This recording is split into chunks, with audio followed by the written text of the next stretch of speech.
सभी का हार्दिक स्वागत, अभिनंदन।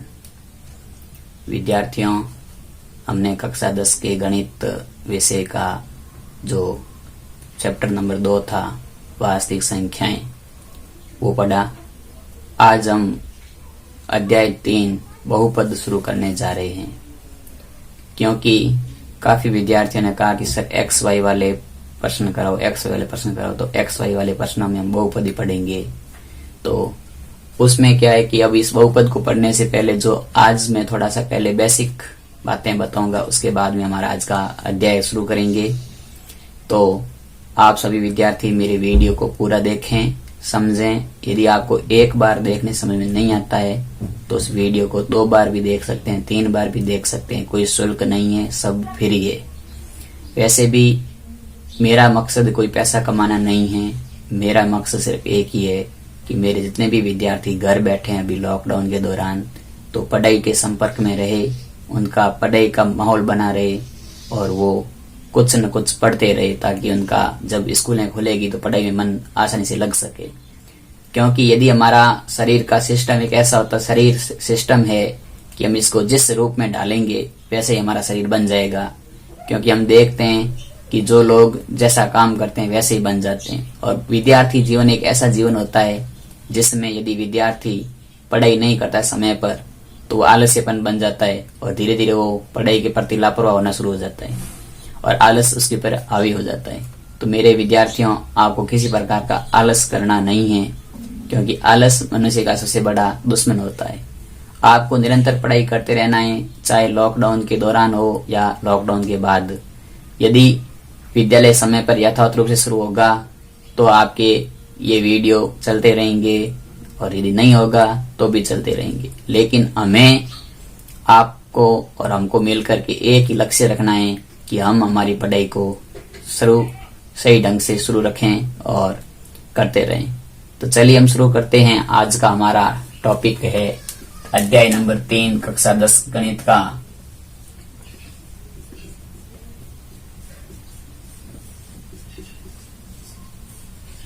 बहुपद। बहुपद यानी कि बहुपद क्या होता है, इससे पहले मैं कुछ बेसिक बात आपको बताता हूँ कि हम एक्स वाई जेड वाले समीकरण पढ़ते हैं, उन्हें कहते क्या है। तो उसका बेसिक नाम होता है कि बीजीय व्यंजक।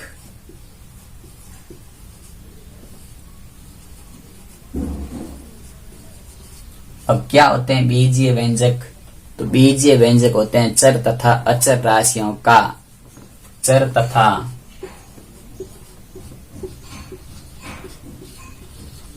अचर राशियों का,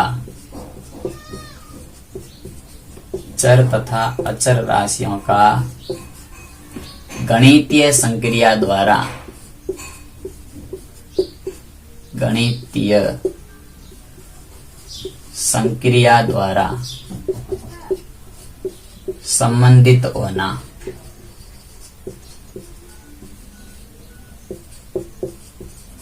बीजीय व्यंजक कहलाता है।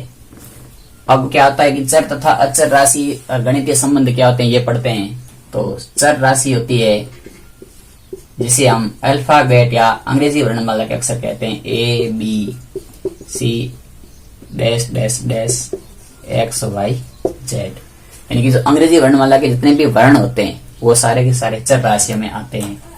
अचर राशि क्या होती है? तो अचर राशि होती है जिसे हम काउंटिंग कर सकते हैं, गिन सकते हैं। यानी कि हमारी गणित की गणना होती है, जो 1 2 3 ये सारी की सारी गणितीय अंक होते हैं, वो अचर राशि होती है। फिर आता है कि गणितीय संक्रिया क्या है। तो गणितीय संक्रियाएं 4 प्रकार की होती है। गणितीय संक्रियाएं 4 प्रकार की होती है। या तो उसमें होता है प्लस, या होता है माइनस, या होता है गुणा, या होता है भाग। कोई भी समीकरण में इन 4 चिन्हों का प्रयोग किया हुआ होता है। या तो गणितीय संक्रिया 4 होती है, या तो किसी संख्या में जोड़ होगी, या किसी संख्या का घटा होगा, या किसी संख्या में गुणा होगा, या किसी संख्या में भाग होगा। तो ये होती है हमारी गणितीय संक्रियाएं। तो गणितीय संक्रियाओं द्वारा चर तथा अचर राशि के मध्य जो संबंध होता है, उस संबंध को हम बीजीय व्यंजक कहते हैं। और इसी बीजीय व्यंजकों से हम बीजीय समीकरण बनाते हैं या बहुपद बनाते हैं। तो बीजीय समीकरण क्या होते हैं? तो जब बीजीय व्यंजकों को fx बराबर बीजीय व्यंजक लिख देंगे तो वो बन जाता है समीकरण। अब क्या होता है कि इस बीजीय व्यंजक में घात के आधार पर कितने प्रकार के होते हैं और पदों के आधार पर कितने प्रकार के होते हैं वो पढ़ते हैं। तो ये बीजीय व्यंजक घात के आधार पर पदों के आधार पर जो समीकरण होते हैं वो तीन तीन प्रकार के होते हैं। जैसे एक घातीय बहुपद, एक घातीय बीजीय व्यंजक या बहुपद भी कह दे। दूसरा आता है द्विघातीय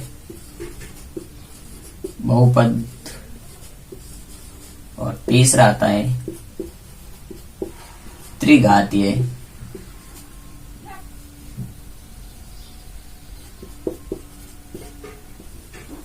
बहुपद। एक घातीय, द्विघातीय और त्रिघातीय, तीनों का मैं आपको साथ में अंतर समझाता हूं। इसमें क्या होता है कि चर राशि की अधिकतम घात, चर राशि की अधिकतम घात एक होती है। इसमें चर राशि की अधिकतम घात 2 होती है और इसमें चर राशि की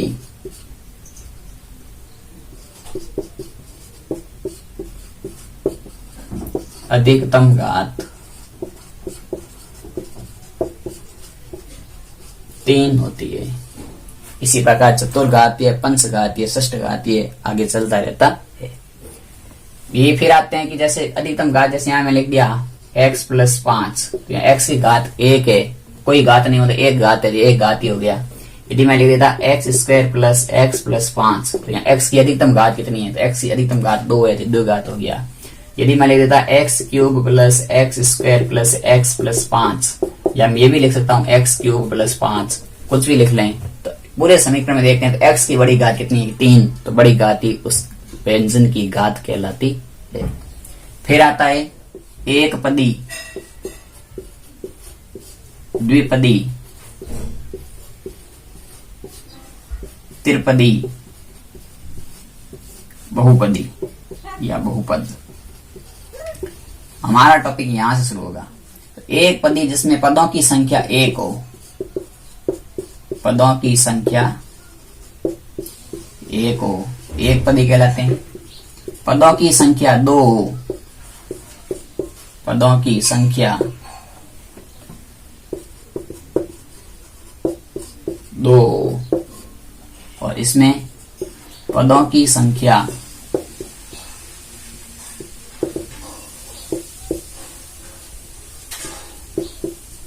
3 हो। इसमें होता है पदों की संख्या 3 या 3 से अधिक हो। 3 भी हो सकती है, 3 से अधिक भी हो सकती है।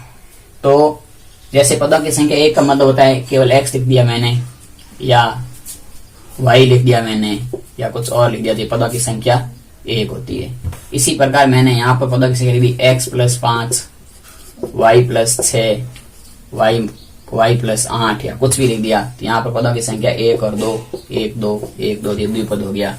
3 में क्या होता है, तो यहाँ मैं लिख दिया जैसे x³ + x + 5, तो 1 पद, 2 पद और 3 पद, यहाँ पदों की संख्या 3 हो गई। इसी प्रकार बहुपद में क्या होता है, जिसमें पदों की संख्या 3 या 3 से अधिक होती है। तो ये कुछ बेसिक बहुपद के बारे में जानकारी थी जो मैंने पढ़ी। अब क्या होता है कि हम इस बहुपद को कितने, बहुपद के शून्य, अब हमारा जो टॉपिक है बहुपद है, और बहुपद होता है ऐसा बीजीय व्यंजक जिसमें x की कुछ घातें भी होती है और पदों की संख्या 3 या 4 पदों की अलग अलग होते हैं। यानी कि सर तथा अचर राशि को एक विशेष फॉर्मेट fx के बराबर लिखने पर जो समीकरण प्राप्त होते हैं उसे हम बहुपद कहते हैं। अब आते हैं हमारे कि बहुपदों के बारे में पढ़ेंगे, तो सबसे पहले आता है कि बहुपद के शून्यक ज्ञात करने होते हैं हमें। तो बहुपद के शून्यक होते क्या है, किसे कहते हैं शून्यक, तभी तुम पता चलेगा कि शून्यक ज्ञात करना है। तो पहला टॉपिक आता है हमारा वो आता है बहुपद के शून्यक ज्ञात करना। अब बहुपद के शून्यक होते क्या है, तो कोई भी जैसे हमारे पास समीकरण होगा तो किसी भी बहुपद में चर राशि का वह मान जिसे रखने पर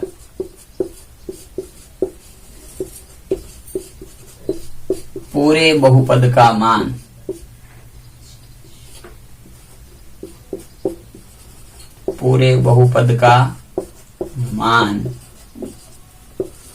शून्य प्राप्त हो, उस मान को उस बहुपद का शून्यक कहते हैं। उस मान को उस बहुपद का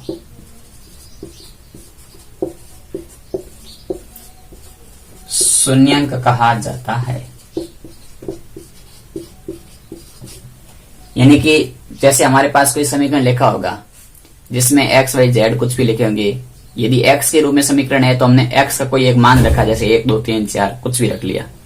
जो मान हमने समीकरण में रखा फिर उसको हल किया तो हमारे पास उस पूरे समीकरण का मान 0 हो गया, तो उस मान को हम उस बहुपद का क्या कहते हैं, शून्यक कहते हैं। अगला हमारा आता है कि अब बहुपद के व्यापक रूप होते कैसे हैं। तो बहुपद का एक व्यापक रूप होता है, बहुपद का व्यापक रूप होता है, बहुपद का व्यापक रूप। इनकी बहुपद किस रूप में लिखा हुआ मिलेगा हमें हमारे कक्षा के स्टैंडर्ड के हिसाब से, तो बहुपद का व्यापक रूप होगा f(x) बराबर ax² bx प्लस c। ये हमारे बहुपद का व्यापक रूप होगा ax² plus bx plus c। अब क्या होता है कि इस ax² bx प्लस c में जो a b c है ये तो है अचर पद और x है ये है चर पद। यदि हम यहाँ पर देखें तो हमारे पास यदि मान है इसका मान लिया, माना इसके शून्यक है वो अल्फा व बीटा है। इसके शून्यक हमने क्या मान लिए, अल्फा और बीटा मान लिए।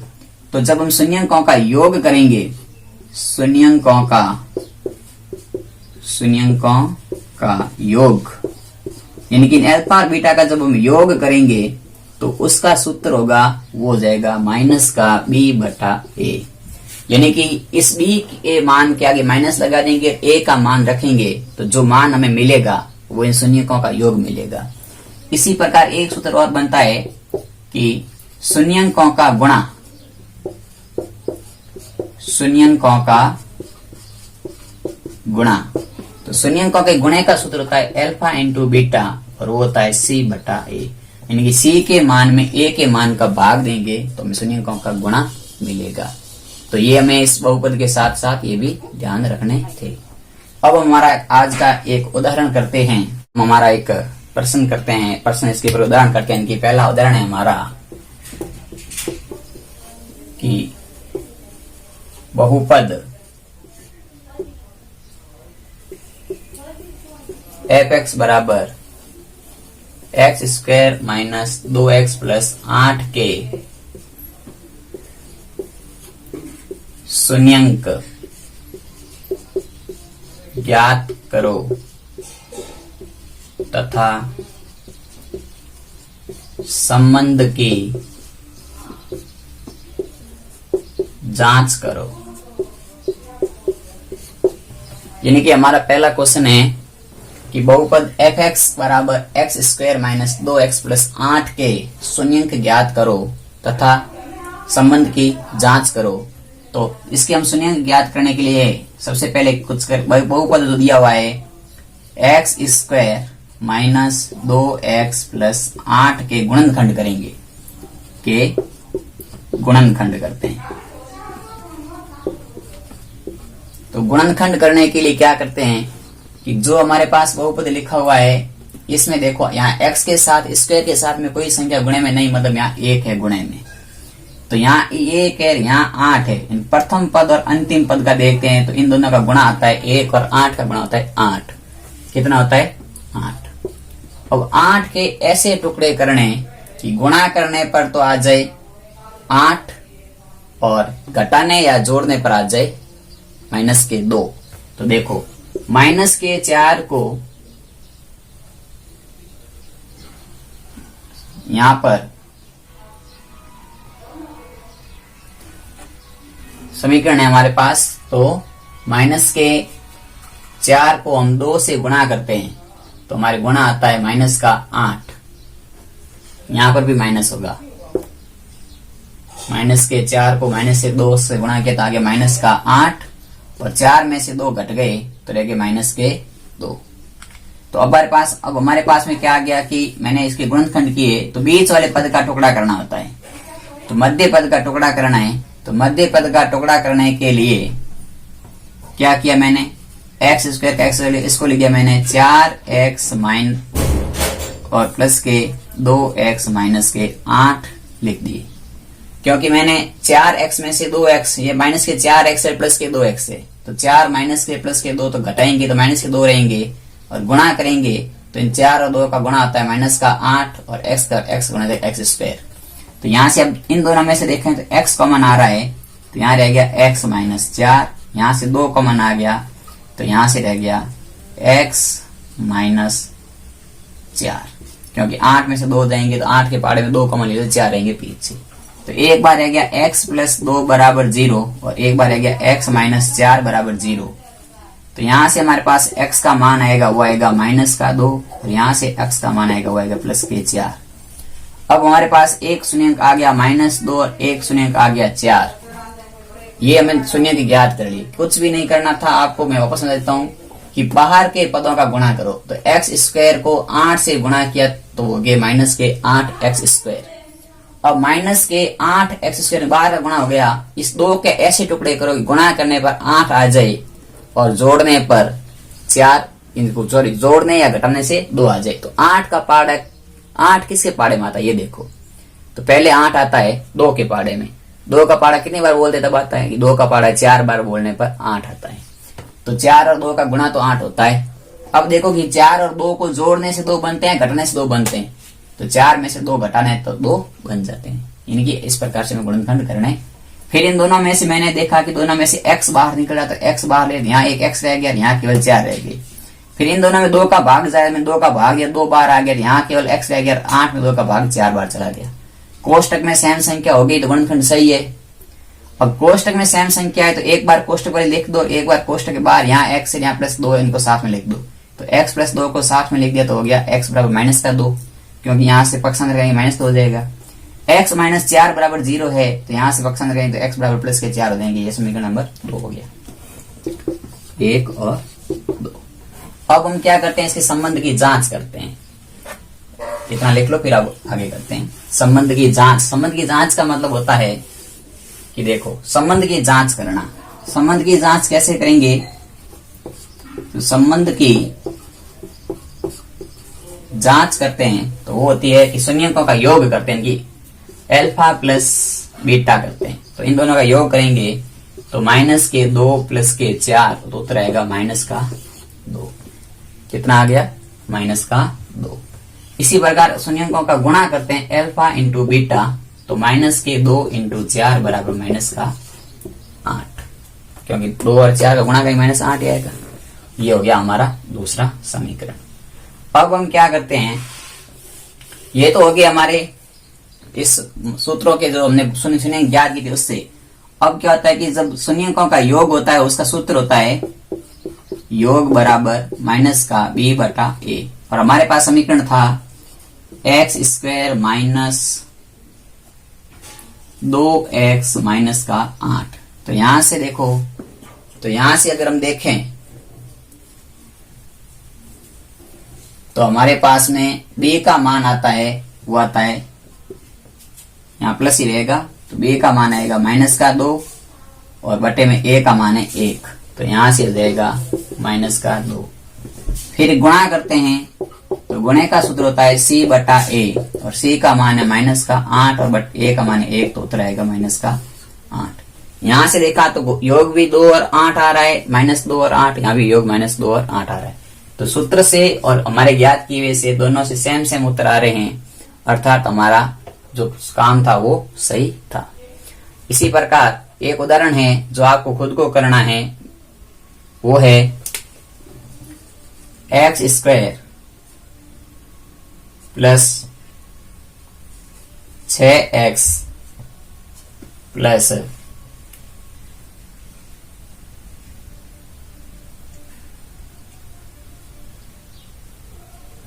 एक्स स्क्वायर प्लस 6x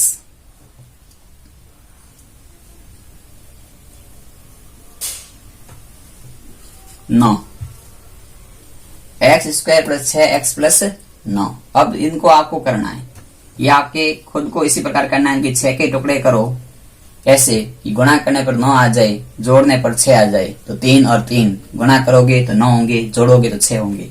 तो ये आपको खुद को क्रिया कार्य में करना है। अगला उदाहरण है हमारा दूसरा इसका, वो है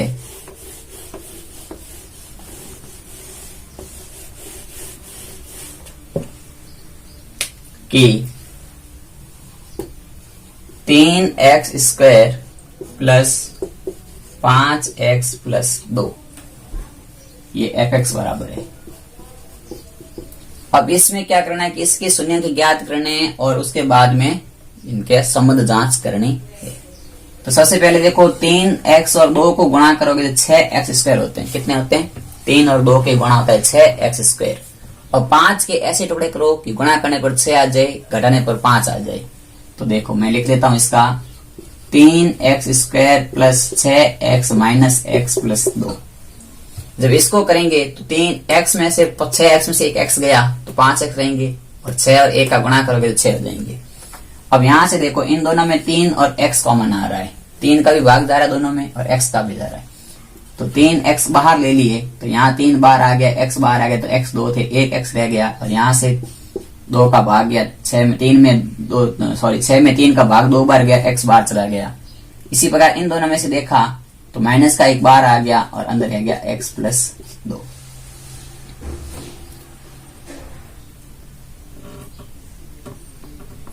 x प्लस 2।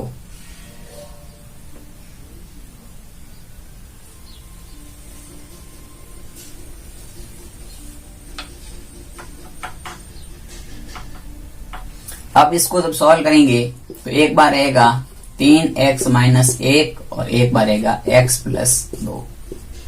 तो समीकरण से मान आएंगे, एक बार आएगा x का मान आएगा माइनस 2 आएगा, और यहां से जाएगा x बराबर प्लस का 1/3। अब हमारे पास में एक शून्य का आ गया माइनस का 2 और एक शून्य का आ गया 1/3। क्योंकि इससे मैंने सॉल्व किया, इसको मैं सॉल्व करूंगा तो लिख लो, देख लो कैसे आएंगे कि x प्लस 2 बराबर है 0। तो यहां से आपका x बराबर रह जाएगा माइनस का 2, और यहां से रहेंगे 3x माइनस 1 बराबर है 0। तो यहां से देंगे x बराबर 1 बटा, और ये 3 गुणे में थे तो यहाँ 3 आ जाएंगे। तो ये थे 2 शून्य का आगे। अब क्या करते हैं, हम इसके संबंध की जांच करते हैं। तो योग करते हैं तो माइनस का 2/1 प्लस 1/3, तो देंगे माइनस के 6 प्लस का 1/3, यानी कि माइनस के 5/3, माइनस का 5/3। इनका गुणा करते हैं तो माइनस का 2/1 गुणा 1/3, तो उत्तर आएगा माइनस का 2/3। तो यहां पर आपका उत्तर माइनस होगा प्रश्न के अंदर। ठीक है, तो माइनस का मान आएगा, यहाँ प्लस आ जाएगा। ये था